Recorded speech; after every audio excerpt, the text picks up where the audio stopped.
Very good morning, students. Welcome to the another test video of online classes. Now we are on the chapter 4, which is the refraction of light at plane surfaces. This one is part 5 video. Okay. In this video, we will have discussed about. So we have already discussed. About these two topics, and now we'll discuss about this one.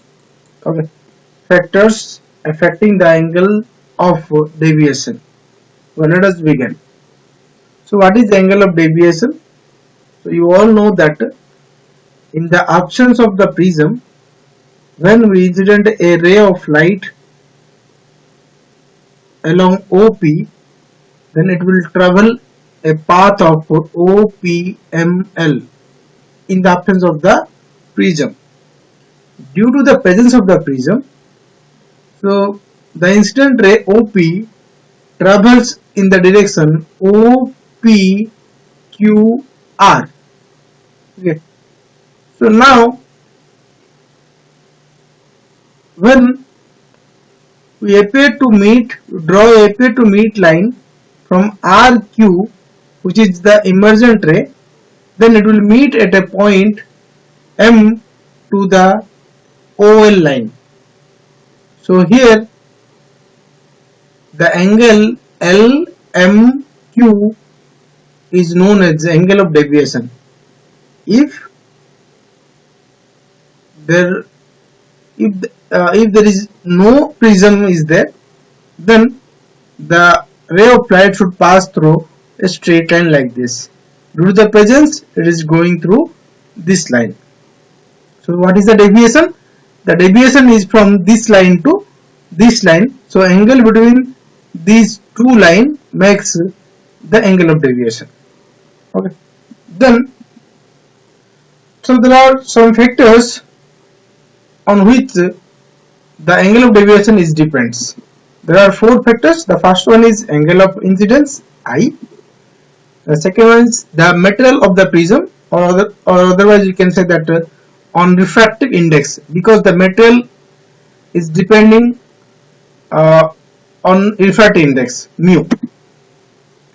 The third one is the angle of the prism, which is denoted by A.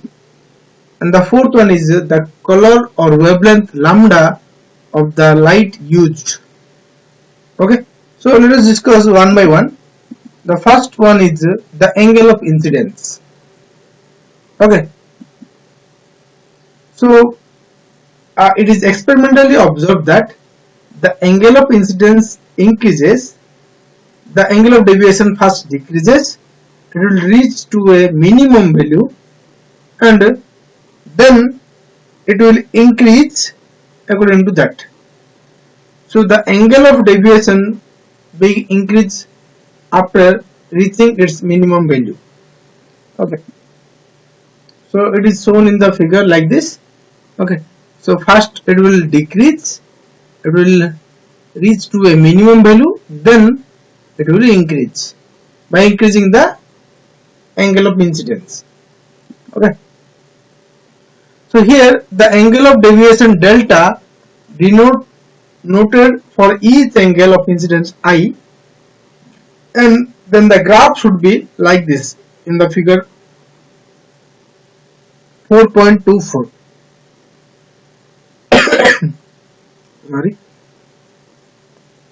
So here the angle of deviation varies with the angle of incidence, is shown in the graph, and this graph is called as I delta curve, which is the minimum value of the angle of deviation is marked as delta minimum. So this one is the delta minimum. So okay, so this value is the delta minimum value, this value. Okay, and we can discuss about this. See, it is found that the angle of deviation becomes minimum when the angle of incidence is equal to the angle of emergence. Okay, so that means when I is equal to I2 or when R1 is equal to R2. So from this figure we can see if this angle I1 is equal to I2 or this angle R2 R1 is equal to this angle R2, then we can say the angle of deviation becomes minimum. Okay. For R1 equal to R2 in triangle ABC, so the ray PO will be parallel to the BC. So here this ray PO will parallel to BC, this ray. Okay, if R1 equal to R2, then OP will be parallel to BC. Then they will form a equilateral. Okay. Then the position of a prism with respect to the incident ray at which the incident ray suffers minimum deviation is called the position of minimum deviation. Okay, so thus the position of minimum deviation, the refracted ray inside the prism is parallel to its base if the prism is quadrilateral, or we can say the principal section of the prism form an isosceles triangles. Okay, in other words we can write like this: the position of minimum deviation when delta is equal to delta minimum, that is we can say I1 is equal to I2 is equal to I. Then from equation 4.11, okay, this equation we have concluded on the previous part of the video, in the part 4 video. Okay, so in part 4 video we have the equation like this: I1 plus I2 is equal to A plus delta. From that we can write delta minimum is equal to 2I1 minus A, which is where A is the angle of a prism. Okay, so how to calculate the angle of deviation we will see. Okay, so let's look at the figure. For refraction at the first phase, here we know that mu is equal to sin I 1 by sin R1. From this we know the angle of incidence, you know the value of mu. So from that we can calculate the R1 value. As we know the R1 value and the angle of prism, from this we can calculate the R2 value. R2 is equal to A minus R1. Then at this phase, at phase AC, 1 by mu is equal to sin R2 by sin I2 for this phase. Okay, from that we know the value of R2, which is calculated here, and we will put the value of R2, we know the value of mu. From this equation we can find the value of I2.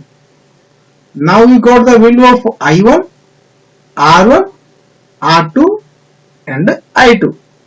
Now we will put in the formula delta is equal to I1 plus I2 minus A.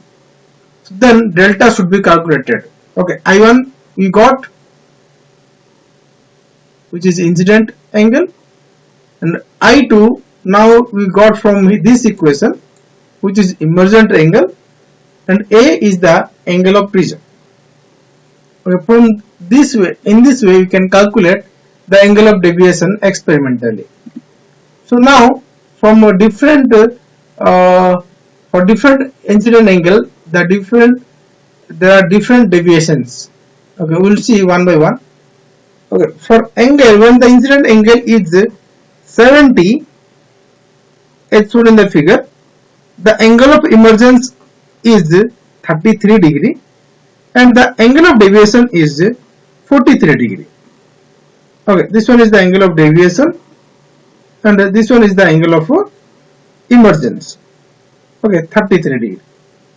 Okay, so for the incident angle 48, the emergent angle should be 48 and the deviation, minimum deviation, the angle of deviation is 36 here.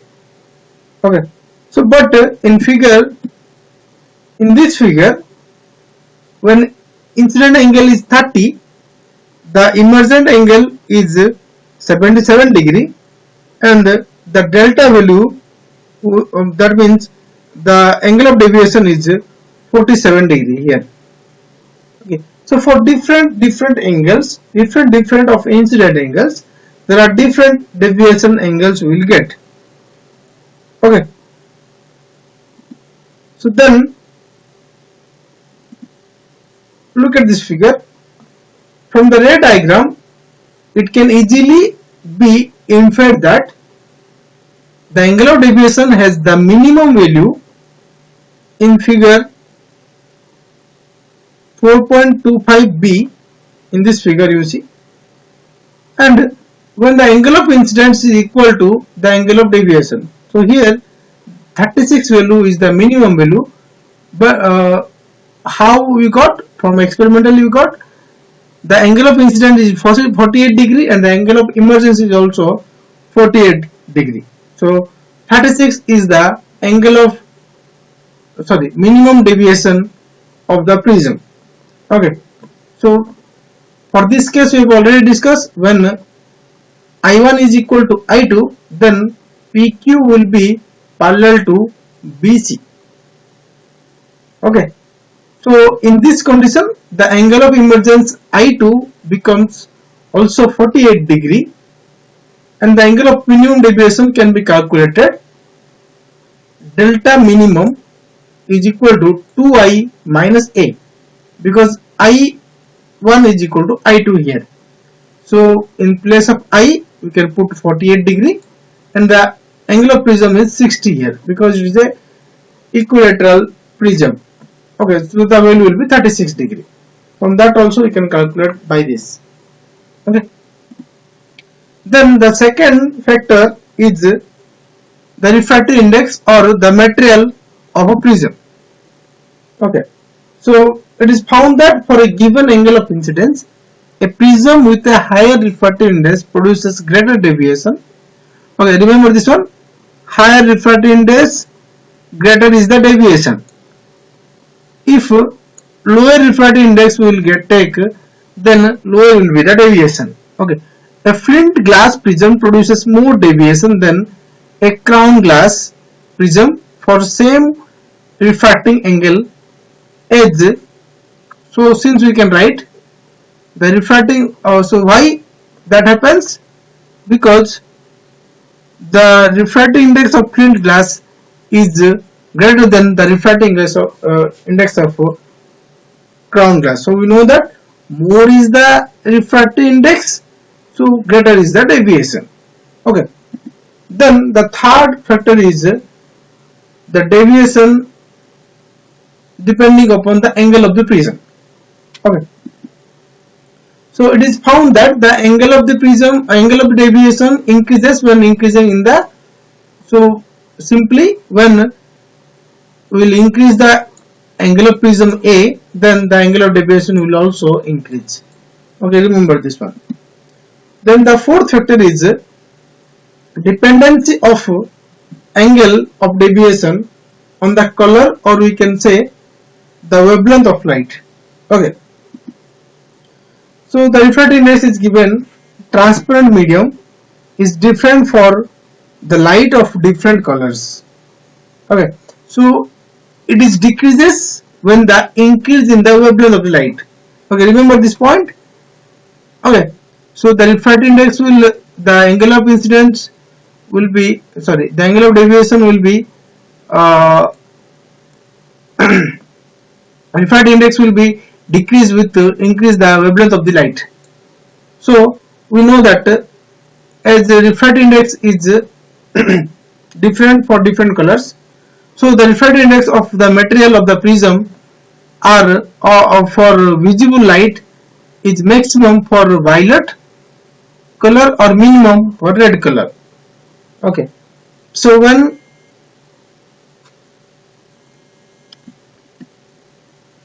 consequently a given prism deviated violet light the most and the red light is the least. Okay, so the deviation in the violet light is most and the red light is very least. Okay, we can write because of that the deviation of violet is more, the red is less. So we can say due to the refracting index of violet is more than the red light. Okay, so for this video this much only. I hope you all understood. If you all have any doubts regarding this, then let me know. So thank you for today. Have a nice day.